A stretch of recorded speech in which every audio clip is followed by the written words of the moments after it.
Welcome. Welcome to Eddie Topcasts. This is another day, and I have good news for you guys. And it is also a confusing news for some people, for Palestinian. It would sound pretty good when you know somebody's going to rebuild your city. It would sound pretty good when you know somebody is proposing to come over and rebuild the country that was destroyed from the war. That's Palestinian, that's a Gaza, that's what we're going to talk about. Trump proposed to move Palestinian and other people in Gaza to Egypt, Jordan, and some Arab countries so they can rebuild the city. In his word, he says he wants to clean up Palestine. So for some people, that sounds like he's a good guy. He's gonna come with all these trucks, this big machine, and try to help to clean the city so they can rebuild. And for some people, it sounds so bad. It reminds them what's the plan of Israel, as some people say that we have to occupy Palestine no matter what. Some people say Israel has a plan to occupy Palestine, to move Palestine to Egypt and all those Arab countries so they can occupy the city. So when Trump said we want Arab country to take Palestine as a refugee, and then we can clean up and rebuild. So we don't know exactly what he means by that. We don't know what's the plan. But he said, Trump said he had a conversation with Jordan readers and Egypt readers, but we don't know yet. We don't have any feedback yet from those readers about what was the conversation and what the plan is. But what we know so far is Hamas already said they cannot allow that to happen because if you guys remember from the beginning, that was the problem. That was the conversation because Israel was saying, "Hey, move out. We want to fight Hamas, but we need you to move." So Palestine moved to south and came back to north. But the issue was always, if we move, you're going to occupy the city and you're not going to allow us to come back. So obviously, that's still the conversation. So let's see what the senator of North Carolina, Lance Graham, will say, and we will go from there. Thank you very much and welcome. They're scum, and I hope they're dead men walking. What they did to those four young ladies. Palestinians who live in Gaza. President Trump said he wants to, quote, clean that whole thing out.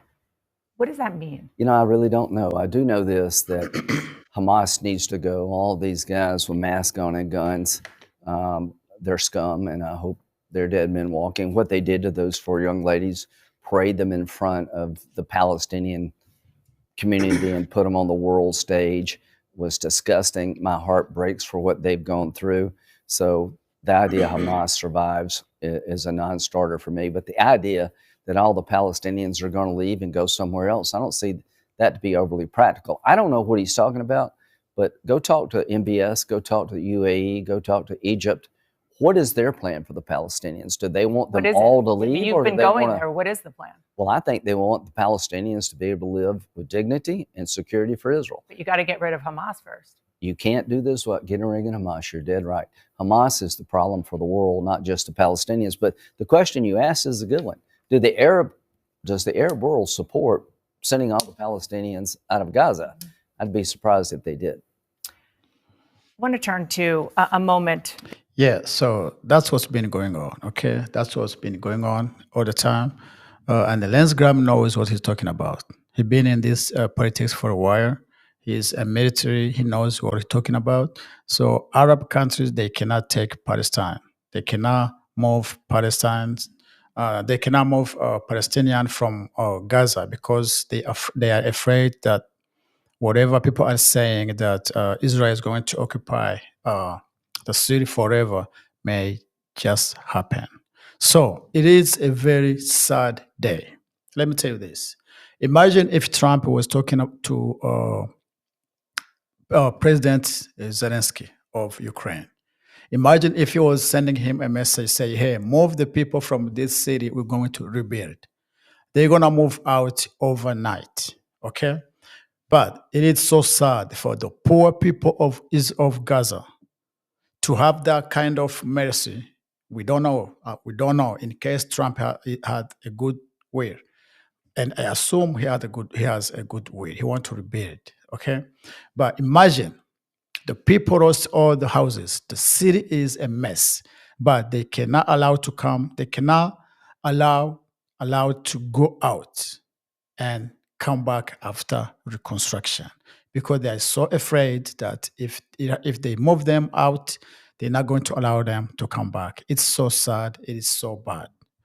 So as Trump said, he had a conversation with all those leaders, and he believed they're going to do that. Hopefully, they are going to do that because at the end of the day, somebody will have to rebuild the city. Somebody will have to rebuild Gaza, Palestine. There was a question when the war was still really intense. There was a question that, like, who's going to rebuild all this destruction? Trump was taking his first part. Let's clean up first and build the city.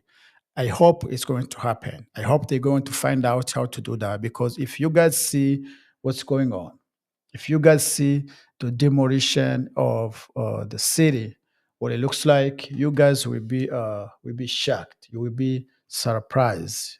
Look at this. It is so sad to see the poor people of Gaza, had a chance to rebuild the whole city like that.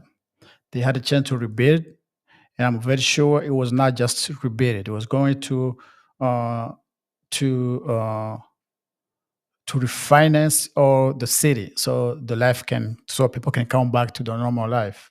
But because of the history, because of the war, because of what they went through, because of what they know, what they heard, what they saw, because of all the propaganda that's going on internet and everywhere, this historian, whatever they say, these people, these poor people are not going to get a chance to build and refinance whatever they lost because of those type of politics.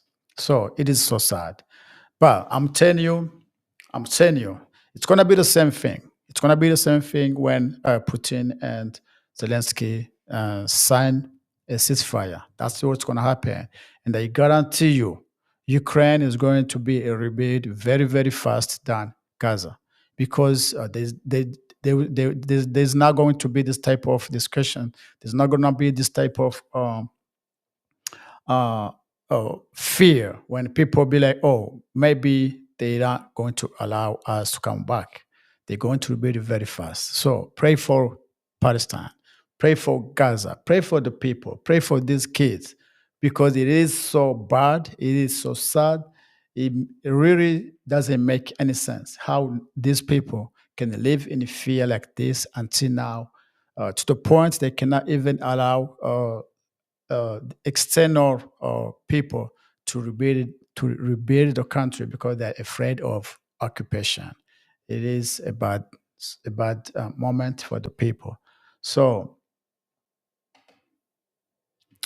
so so Palestinians are coming back to north side of the city after ceasefire. So obviously they are coming back, but news saying that Israel army are blocking the people to go back to the city. Maybe because they also accusing Hamas uh, to violate the the ceasefire agreement. So here you can see people are trying to come back, but obviously they still have some issue going on. Of captives and prisoners on Saturday, but it's refusing to do so and is demanding the release of another female captive. Hamas says it has given guarantees she is alive and will be released. The group is talking to mediators to reach a solution. Let's go straight to Al Jazeera's Hani Mahmoud, who's on Al Rashid Road, just south of the Netzarim corridor. Just give us a sense first, Hani, of the mood there. Are people still hopeful they'll be able to return to northern Gaza through that corridor?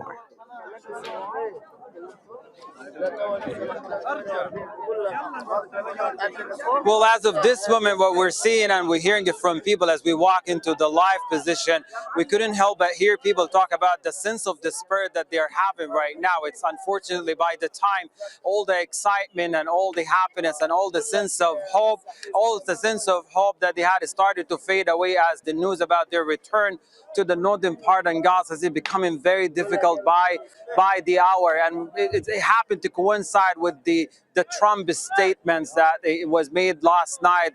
Something that has started to feed into permanent displacement for Palestinians who have endured for the past 15 months, not only the enforced displacement and the ongoing intense bombing campaign, but all the byproducts of the genocidal acts on the ground, the losing loved ones and relatives, as well as the destruction and the famine, the enforced dehydration and starvation. And as of this moment, people have started to walk away from the area because this is the second day they have been waiting. They started to wait here since yesterday, right after the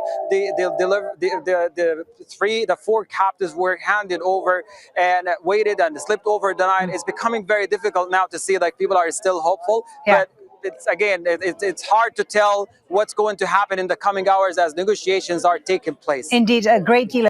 So I imagine where they are going. Because if you look at the destruction of the city, you guys, you can, I don't know. I don't know where they are going, seriously.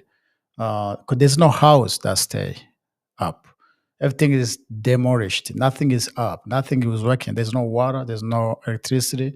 There's no air conditioner. There's nothing.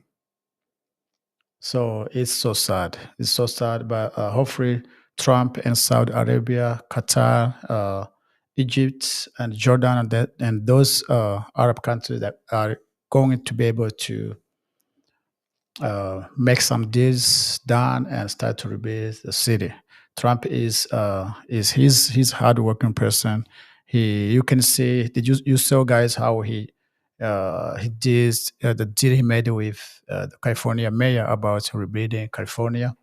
So I hope he's going to do that. And if Trump can pull this off, if he can pull this off, he's going to win a Nobel Prize. Seriously. And I think that's what he's looking for. That's his aim. He's aiming to get a Nobel Prize. It's gonna be hard, of course, as Trump, as we know him, because he really disturbing the whole world order, the whole world situation. It's kind of changed, and those type of prizes they're really given away by these UN guys. So I doubt they're going to do it to Trump.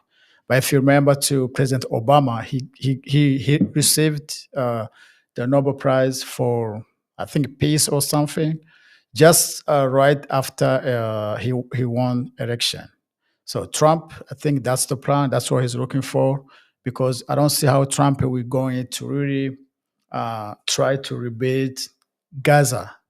He's sending bombs to Israel. He just sent like 2,000-pound bomb to Israel, which is controversial, by the way. It is a very big controversy if you look at it.